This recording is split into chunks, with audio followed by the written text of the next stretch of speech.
নতুন প্রজন্ম যারা আছে, নতুন প্রজন্মরা অনেক বেশি সহনশীল। নতুন প্রজন্মেরা অনেক বেশি পরিবর্তন চায়।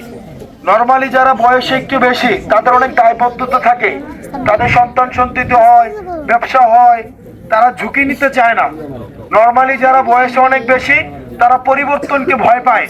অন্যদিকে যারা তরুণ, যারা নতুন, তারা পরিবর্তন করতে চায়। এই কারণে দেখবেন যখন মারামারি লাগছিল হাসিনার লগে, কারা নতুন করে লাগছিল বলেন তো?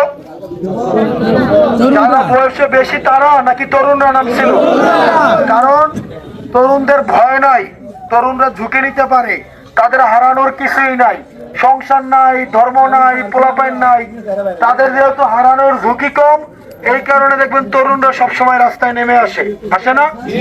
এবং বড় বড় ঝুঁকিপূর্ণ বেশি সাহসী কাজে আপনি সবসময় তরুণদেরকে পাবেন।